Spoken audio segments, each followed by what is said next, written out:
You're at the Indie Senior Living Series, a monthly event that has happened for 5 years now. And I want you to stay tuned to the very end on this one because I have a big announcement to make at the end. So stay tuned to the very end. And I have a surprise for everybody. I see Shirley smiling. Do you want to turn your camera off? You can. I didn't mean to call you out. So this event is put on by my team and I. Sarah McCord is here. She's actually controlling the PowerPoint. I'm a realtor with Indie Real Estate Experts, and I have an ancillary service called Downsizing Indie. And we are hosting this event, but we could not do it without our sponsors because there is a cost to it. And these are our great sponsors for this year. So we're going to just go around the horn real quick and let them introduce themselves. And we will stop at Missy at Marquette because she's our spotlight sponsor this month. Since we haven't been in person, we've been doing this introduction. So we'll start with you, Dave. You're first in the top. Thank you, Lisa. Good morning, everyone. My name is Dave Holder. I'm the owner of Assisted Living Locators of North Indy. If you don't know where to start with your transition to senior living for yourself or a loved one, I'd be happy to help you. Independent, assisted living, or memory care, don't look on the internet. I'm your local senior advisor. I'll stay with you throughout the whole process with my no-cost service. Thanks. That's great. Don't look on the internet because we know what happens when they look on the internet, right? Your phone is going to blow up. Okay, so Eagle Del Florist is our florist. And when we go back in person, you will be able to take advantage of your beautiful flowers. Is anyone here from Jeff's office, Jeff Stinson? I buzzed through there. I don't know what. It's me. Yeah. Sorry. Hi. Oh, hi. Go ahead. Hi. My name is Courtney Dorset. Jeff's actually unavailable at the moment, but he would like me to step in and introduce Stinson Law Firm to you guys. So, and I am actually a paralegal of Jeff's, and he is Jeff Stinson is a certified elder law attorney. He helps people receive Medicaid and qualify for VA benefits. I heard you. I'm muting you if you're not muted because we're getting some background noise. People come in. Okay, I know Laura's here. I saw her early. Hi, here I am. Hi, I'm Laura Roman. I'm with Westminster Village North. We are a continuing care retirement community on the northeast side of Indianapolis, just south of Geist Reservoir. We have independent living apartments and homes. We have assisted living. We have skilled nursing, short-term rehabilitation, long-term care, and we also offer memory care in two different kind of levels, one more assisted living or earlier in the disease, and then one for later in the disease. And in that area, we do also accept Medicaid, an important point to make. So we are positioned to be able to care for someone, be a home for someone for the rest of their life once they move into our community. Thank you. That's great. Thank you, Laura. Did I see Jennifer here from Wickshire? Jennifer, are you here? Seniors Guide? I didn't see anyone from Seniors Guide. Angelica, did you make it on? Yeah, good morning. Hi. Hi, how are you? Go ahead and introduce yourself. Thank you so much. Good morning. My name is Angelica Powell. I'm the customer care liaison here at Bright Star Care. We provide in-home care for peds to geriatrics. So I will list our information in the chat. If you guys have any home care needs, please don't hesitate to reach out. Thank you so much. Thanks. I'm glad you can make it, and we will get you on the regular email list now. Thank you so much, Lisa. Okay, Miranda. Morning, everyone. My name is Miranda. I am a solo attorney with Miranda Rose Richard, attorney at law. I help people with estate planning and elder law, and my focus in the elder law area is on long-term care planning, both for those who need care today and for those who want to plan ahead with asset strategies for needing long-term care in the future. And what sets me apart from some other firms is that as a solo, I have a bit more flexibility in my schedule, and so I am able to go to clients' homes within Marion County and the Donut counties to do estate planning or document gathering, whatever we need to do to help them. That's great. Thank you, Miranda. Okay, and let's go on to Missy. Each month, again, we try to have a spotlight sponsor that maybe talks a little bit more about their company and maybe what specials they have going on, if there are, if that pertains to them. And this month it's Marquette Senior Living, and we have Missy Hancock on with us. Oh, hang on. You're muted. There you go. Okay. Good morning, everybody. Thanks for having me today, Lisa. My name is Missy Hancock. I'm with Marquette, and we are a continuing care retirement community. We are not for profit. We have been in Indianapolis for 40 years, and we're locally owned. We are run by a board of directors, so we truly do serve our residents, and our residents help make the decisions in the things that happen here at Marquette. We're 40 years strong, like I said, and we're on 46 acres. We have many independent residential options, from cottages to 1 and 2 bedroom apartments that include dens or balconies, patios. We have a really large variety of living options. We always encourage people to come to Marquette through the independent living service line first, because we do have that continuum of care. So you're guaranteed when you move in with us, you're cared for the rest of your life, no matter what your circumstances may be. And we offer every level of care imaginable, from independent living to assisted living to memory care, short-term rehab, long-term skilled care. And one of the features that Marquette offers, which I think is such a great benefit that you don't hear of too often, is not only are you guaranteed that exceptional care for life, but every calendar year, each one of our residents receives 14 complimentary days in our healthcare.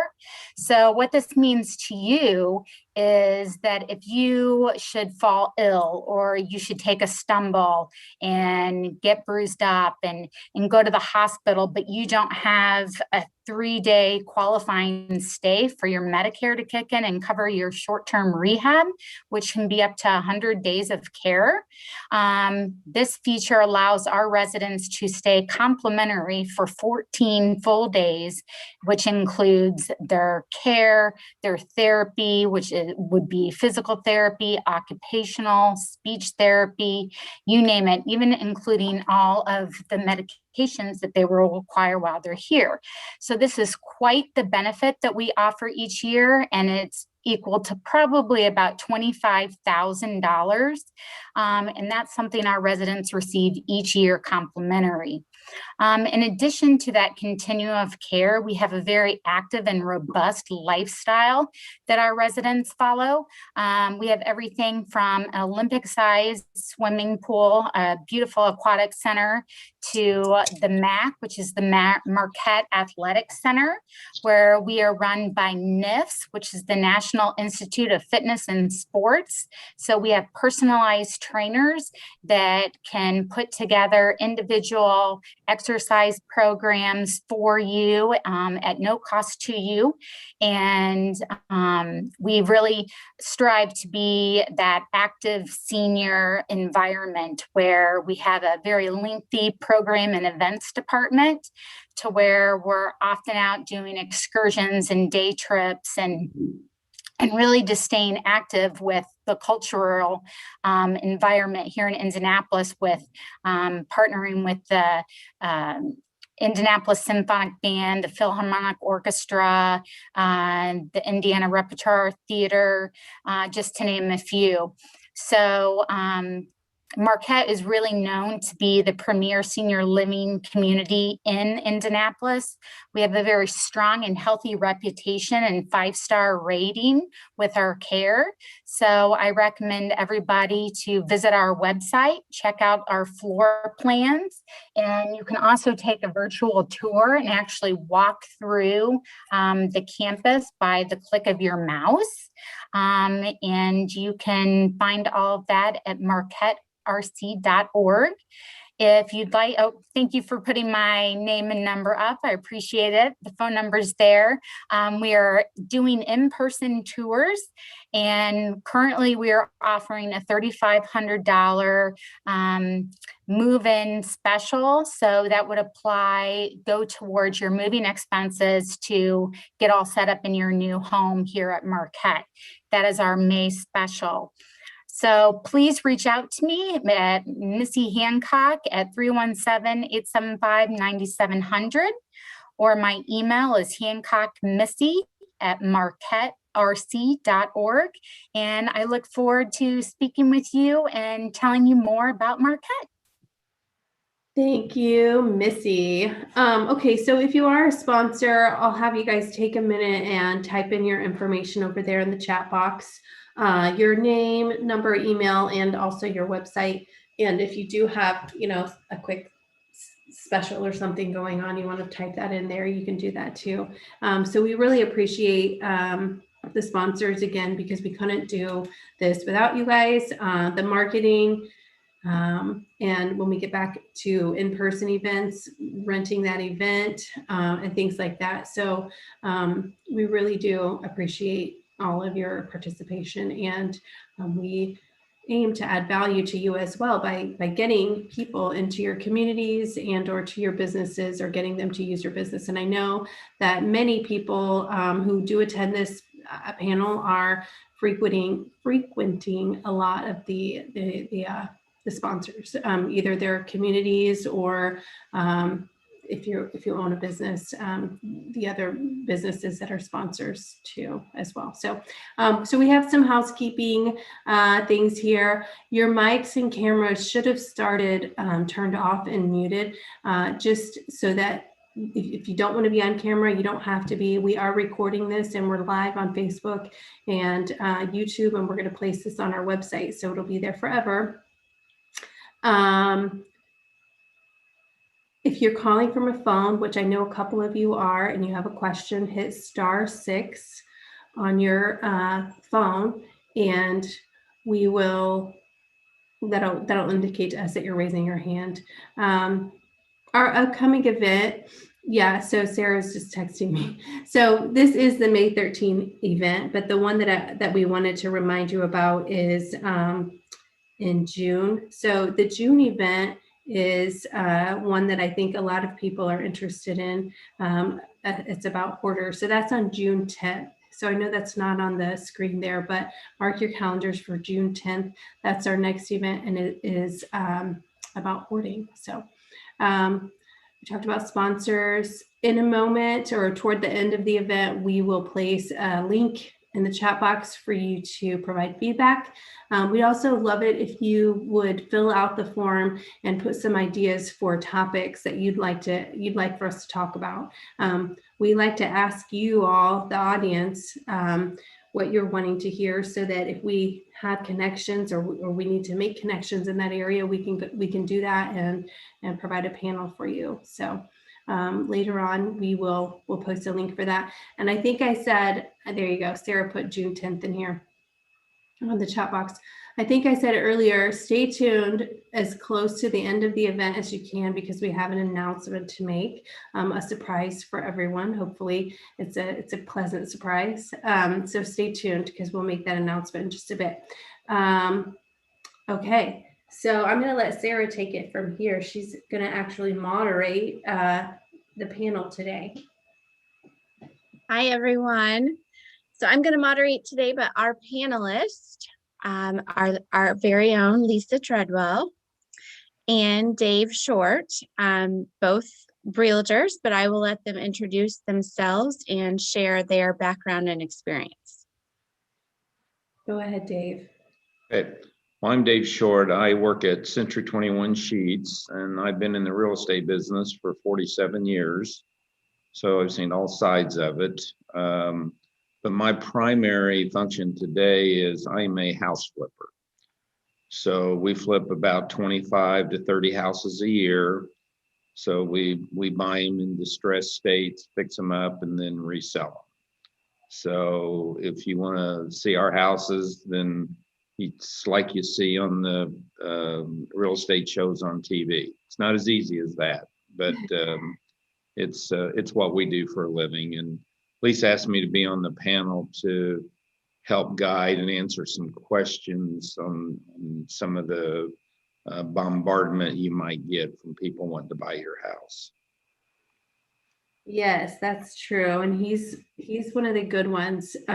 So anybody that we place up here or that we have sponsoring, we promise you that we've vetted them out, and we wouldn't put them in front of you if we didn't have a good working relationship with them. So yeah, so obviously I'm Lisa Treadwell. I have not been a broker for 40 something years like Dave, but I have been in real estate since 2006, whether selling for a builder or I got my real estate license in 2007. And then in 2010, started specializing with seniors who are looking to downsize into low or no maintenance living.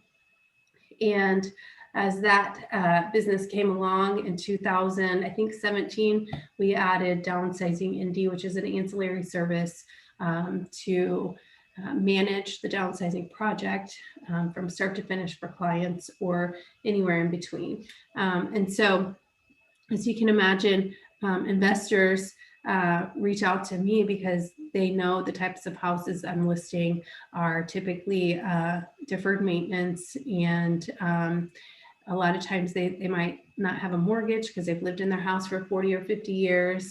And so in some cases, it might be the ideal scenario for an investor. Great, thank you. So we're going to just jump right into the questions, and we've already covered number one with you introducing yourselves. So question two, and we will watch the chat box. So if you have questions, feel free to put those in there and we will get to those as we go through. But we've all received postcards in the mail, phone calls, text messages, even people knocking on our doors saying they want to buy our house. Are these legit? What do they mean? And should we be responding to these notices? Go ahead, Dave. Okay, well, a lot of these purchasers are legit. They will buy your house. They're looking for distressed properties, but they're trying. Most of them are trying to act as what I call middlemen, meaning that they're going to try to get some sort of price from you for their house that's fairly low based on condition, and then they're going to make it very easy for you to do this. You can move out, you can leave all your stuff there so you don't have to clean out. They'll close very quickly for cash. But these, I shouldn't say but these, because there's a lot of reputable wholesalers out there. And they need, like every business person you would do business with, they need to be vetted also. But I would tell you I buy a lot of my properties from wholesalers like this. So if you can get to somebody who is the guy that's going to actually flip it, like myself, we'll be at a lower price than what, an in fair market value is, but we can pay you much more for the property if you're taking out the middleman. I can give you an example. We bought 2 in Bates Hendricks, and the wholesalers were often offering these people $200,000 for their house. So we were referred there, and we come in and we bought the house for $230,000, and we could still rehab it and make the profit that we were at. So the wholesalers were trying to get control of the property, then they would turn around and sell it to us. What wholesalers are doing in the marketplace with you guys on phone calls, text messages, and they call voiceless voicemails. So all of a sudden you'll see a voicemail appear on your phone, and it will be non-threatening to say, hey, if you want to sell your house, we'd be interested in talking to you. So it's very unoffensive. Same with the text. They'll text you to try to get a response from you to see if you want to sell your house, where they're not clicking. They'll live call you. They'll knock on doors. They'll send you mailings. We own several properties, and we still get mailings from these because we're on the list. Your demographics put you on the list that you're going to be called. They're going to search out. We can get any kind of list that we want in Indianapolis today. We can search out people over 60, people that's been in their house over 20 years, people that don't have mortgages on their house. So these are the people that are ideal candidates for us to buy their house, because we offer solution that you don't have any real estate commissions. You can move at your discretion. If you can't get all the stuff out of your house, I know next month you're talking about hoarders. We seem to buy a lot of hoarders' houses because they just don't want to deal with the product or deal with the stuff in their house and just get into the nursing care. Or we're dealing with one of the children that's helping their parents do it, and it's more of an ease of transaction. But it's it could be bad. Some of them will be high pressure. Most of the good ones won't. They know that you want to solve a problem, and they can solve a problem for you very easily. But we can do the same kind of thing if you get to the end flipper, and we certainly will pay you more money than they'll pay you, sometimes substantially more money. Okay. And Lisa? Yeah, that is good, Dave. I'm getting them myself too. I'm getting calls, text messages, postcards in my mailbox. And I would say, some of them I know the person, on the postcard. So yeah, some of them are legit. I think it's a matter of sort of doing your homework to vet them out, to find the good ones. And in terms of responding to them, I guess it depends on what your ultimate goal is. Are you thinking about selling your house? And does the idea of selling it to an investor, just having them take everything and you literally just walk away and go to a closing and get your money, is that something that, is a goal of yours? And if it is, I would say, again, just use caution. And Dave was right, the age group that is on the call today, you all have made it to the type of list that an investor or wholesaler would want to be marketing to. And so I would say proceed with caution and know that, they're running a business just like any business owner. So nothing's free. It can be the right situation for some people. I know that Dave, you and I did one a while back where the gal needed the money from her house to pay for her husband's health care. and she just needed the cash fast. She needed to get out of it as quickly as possible. And so it was the right scenario for her. It may not be for everybody, but for the Well, ones. Lisa, I would tell everyone that, the first call would be to a realtor like yourself. Yeah. So with few exceptions, if you list the house and sell it, you're probably going to get more money. There'll be a lot more inconvenience to do that.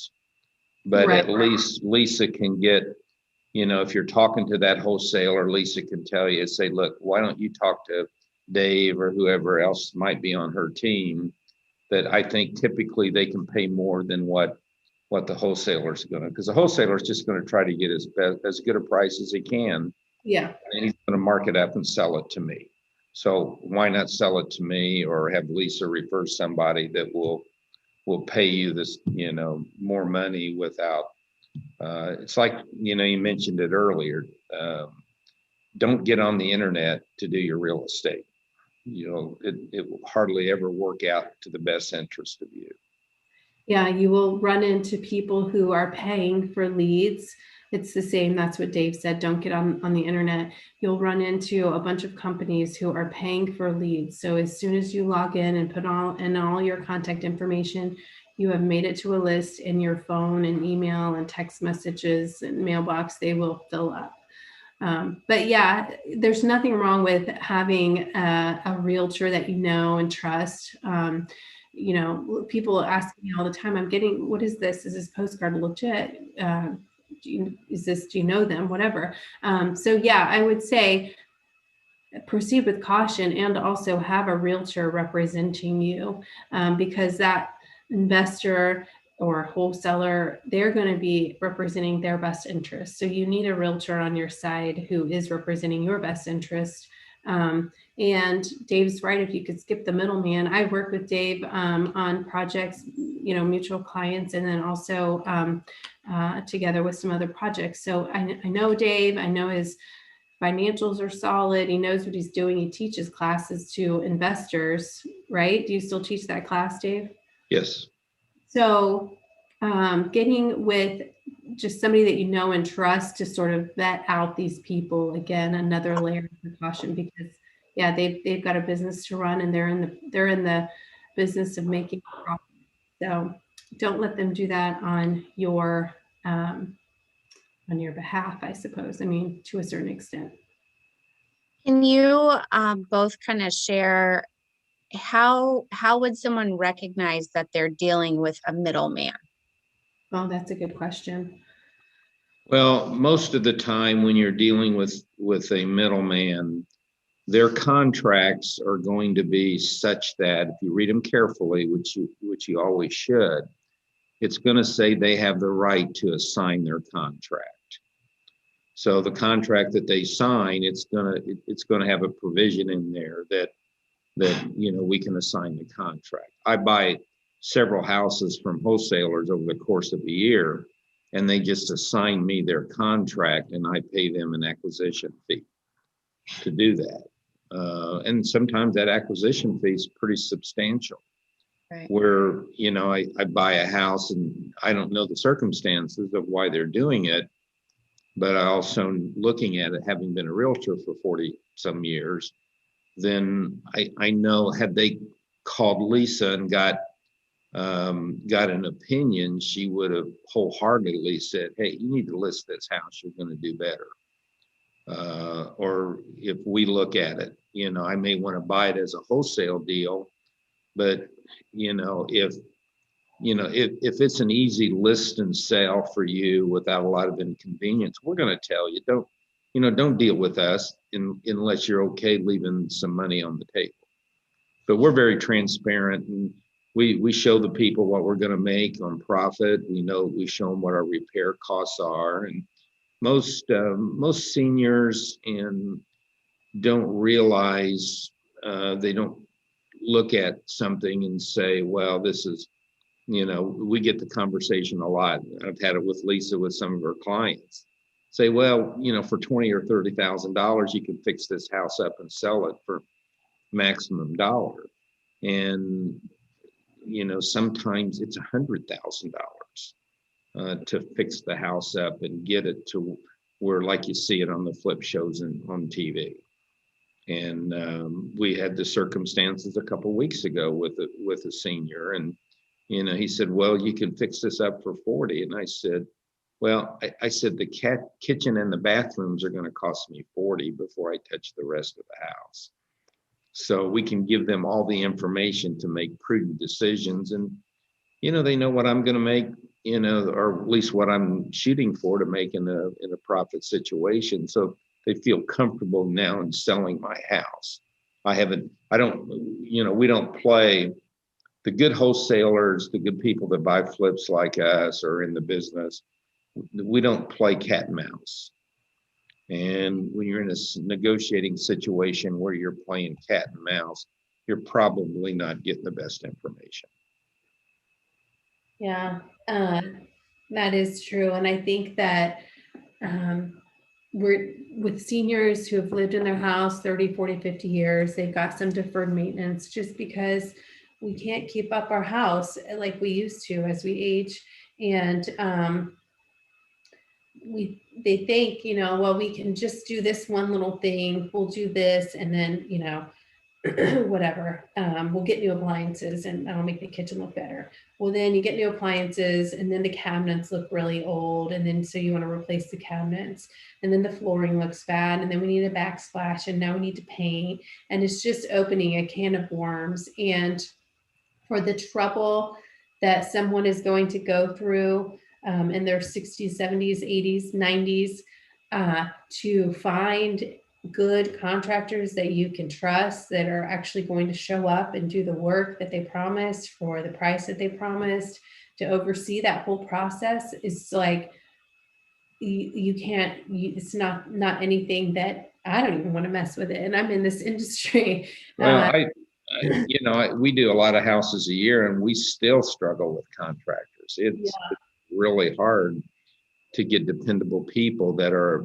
a fair price. And some of the situations that we get into with remodeling is, if we put in a custom bath in a house on a remodel, it might cost us $10,000 or $12,000. But if you call off the internet one of the companies that redo kitchens, it could be $30,000 for that same remodel very easily. So it's like anything else. These costs have just gotten out of line. Our business is a lot harder today because lumber's up 30% in trying to just get our houses completed and supplies. Crazy. Yeah. So for our niche client, our seniors who are downsizing, it is best, even if we're listing a property live on the market, on the traditional market, and not selling to an investor, we would most likely still list it in as is condition, meaning that you wouldn't be obligated, the seller wouldn't be obligated to make a bunch of repairs. It doesn't mean the buyer's not going to ask, because they do, but we would still not open that can of worms.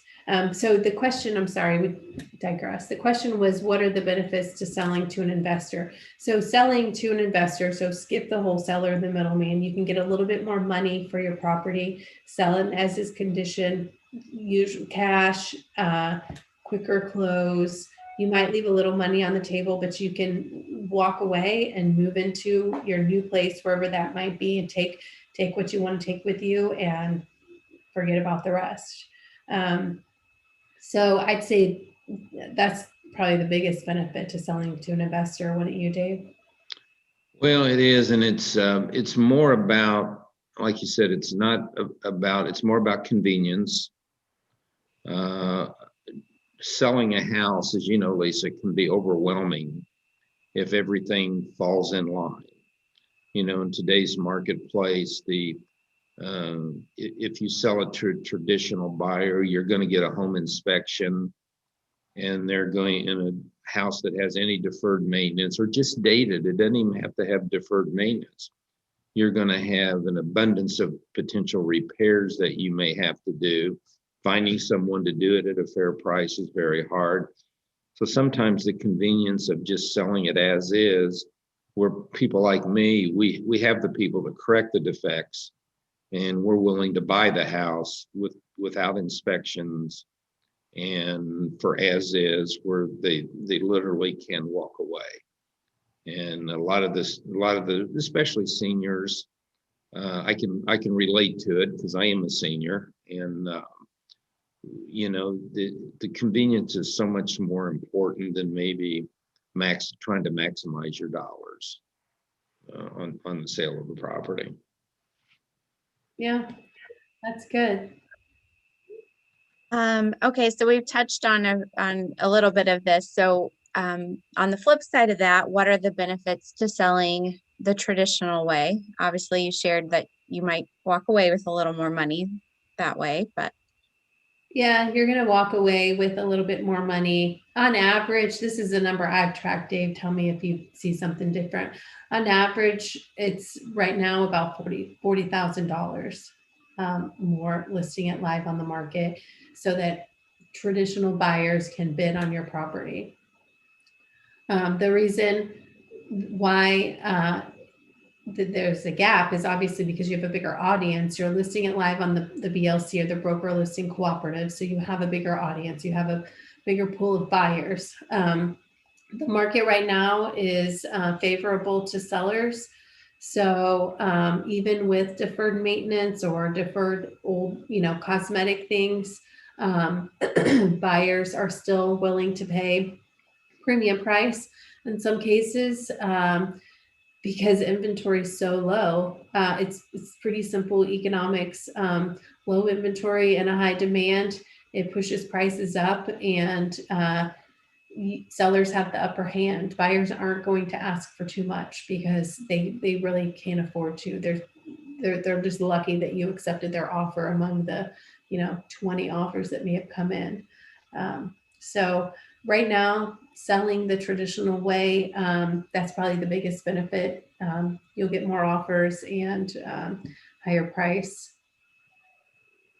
Well, and I think seniors especially, they'll see a house down the street that's sold for $300,000, and they think, well, that house sold for 300. But if you start to compare apples to apples, you can see that they have updated bathrooms, they have updated kitchens, so it's like, okay, it takes 10,000 in your house to get this bathroom to look like that bathroom.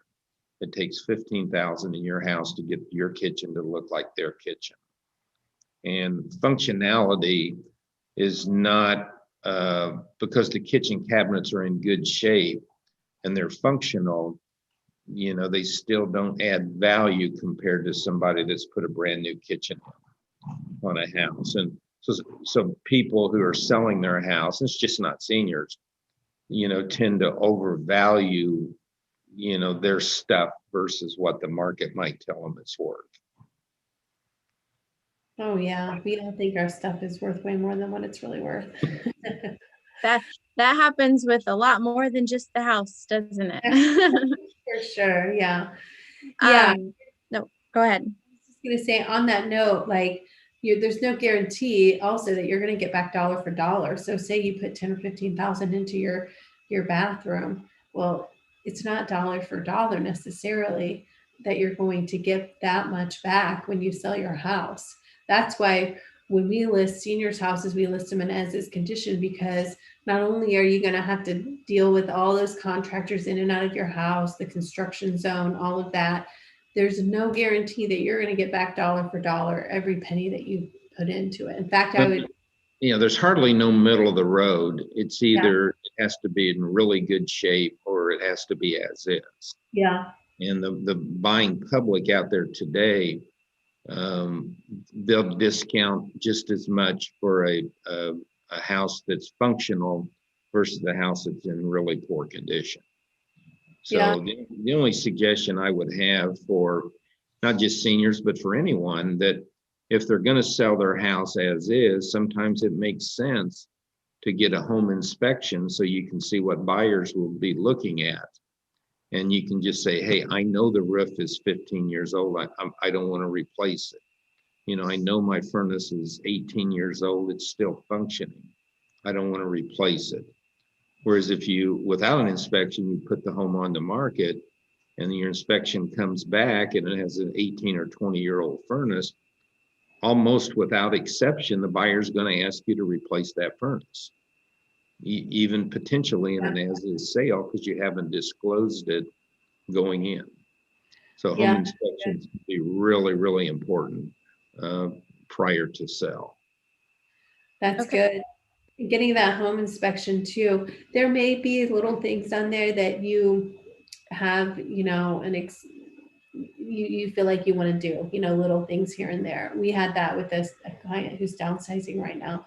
She did get a home inspection, and there were a few things on there that she was willing to, you know, repair. So then we can present that to a new buyer and say, you know, she's done these things on it. So yeah. Okay, and that kind of leads us into the question 5. What are things we can do to our property to net the most return from both investors and traditional buyers?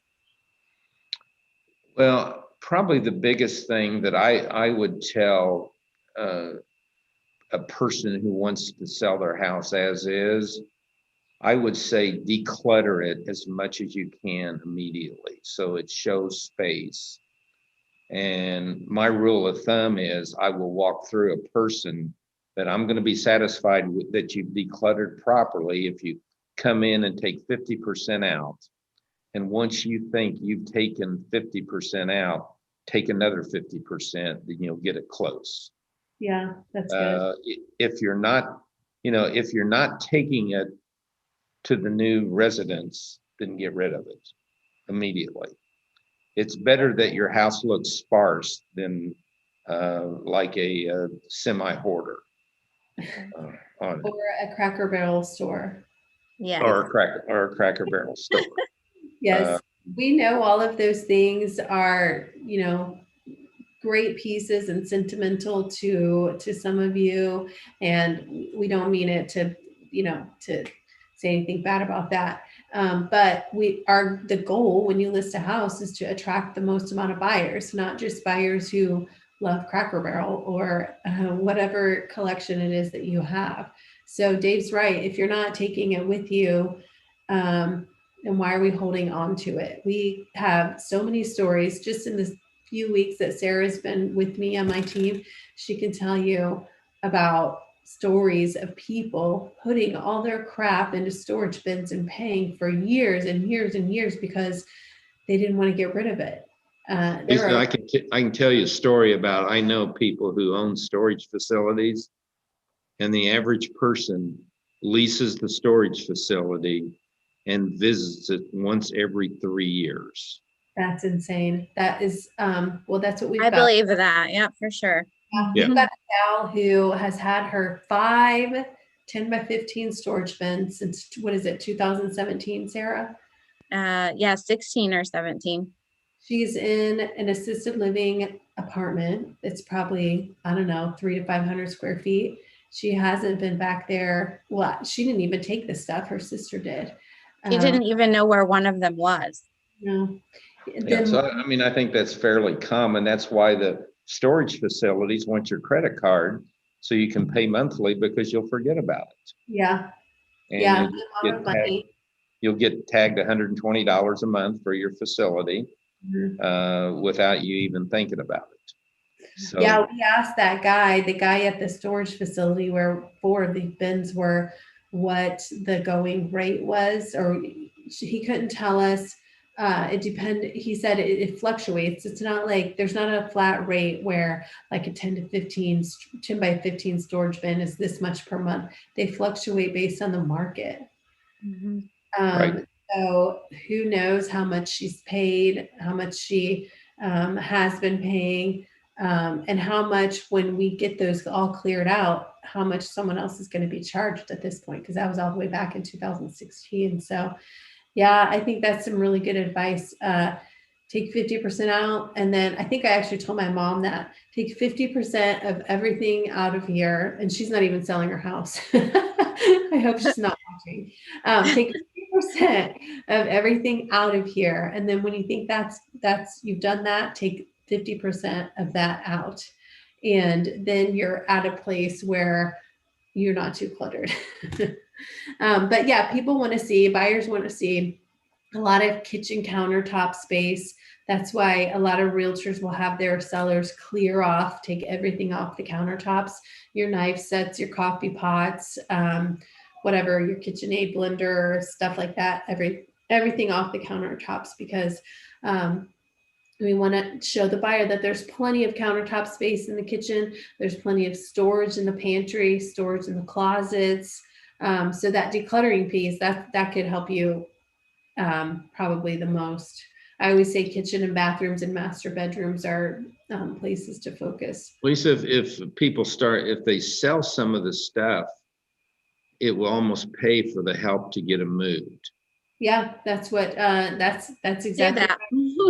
Because it's of no value to somebody that's just hauling it away. And if you try to sell it, then you probably can pay your moving or your storage fees. We decluttered, or actually we cleared out a house for a man who moved into assisted living, and the amount of money that he got for the sale of his stuff actually paid more than our bill. So it was more than our bill. So it paid for the cost of clearing it all out. Plus he made a little money. Not saying that every single person that happens to, but it is, you can find money in all of that stuff that you're storing up. So for sure. So are there things that, we kind of know in general what traditional buyers are looking for when they come and look through a property. They're looking for that space and the countertops and updated homes. What do investors look for when they are looking at a property? Well, me as an investor looking at a property, what I see when I see condition, when I see the stuff that they're keeping, it gives me an insight to why I'm there. Mm-hmm. And the person who house is in perfect shape, it's not cluttered, they're more, a lot of times more about solving a situation that is more convenience than money. Because they don't like inconvenience and they don't like people tramping through their house. They don't want 40 couples coming through their house in a week and them having to leave or move out. So convenience is a lot of things. A lot of them is, quite honestly, we do business with, they want to save the real estate fees. Well, a good professional realtor will basically make them money over costing them money in a fee. And so they need to take that into consideration, that, they're getting a modest, I shouldn't say modest fee, because it's a good fee. It's a fair fee to give them information that will get them the maximum amount of money for them, or create the convenience that they want. It's not always about the money. With seniors, half the time it's about the money. The other half is more about the convenience. And I've lived a full life, a good life. I want to continue to live a full life and a good life. And let me get on to the next stage. Because at that point, a few $1,000s either way doesn't make a difference in their lifestyle. If it is about the money because of what they're doing, then the traditional listing is almost always going to be the way to go. Yeah. One thing you said when you're walking through and what you're looking for, you can probably tell a little bit about what you're going to be getting into if you did buy that property and start tearing things out based on the condition of the property, because if they've maintained it, maybe you're not going to run into so many snags. But if it's like hoarder status, everything is deferred maintenance, you probably know it's going to be a bigger job. Yeah, I mean, we look at little things if they have, and I would say everybody has them. They have fogged windows in their house, and it's not an inconvenience. They can live with it, but from my point of view, I have to correct that. And by me correcting that, that's going to be, it's going to be $200 a window to correct that. And if there's 10 of them, that's $2,000 that I have to correct, and I don't get any significant value of the house when I go to sell it and try to make a profit. Because every house needs functioning windows. Yep.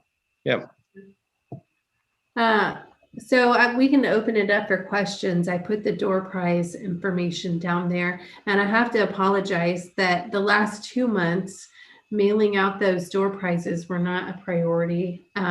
We have been in transition because Sarah came along, which I am so happy to have her, because we have gotten slammed, which is another reason why sending out the door prizes hasn't been a huge priority. But so we apologize, those are taking a little bit longer to get out. But I think Stacy got hers out, and I just got the $25 gift card out for last month, a couple days ago.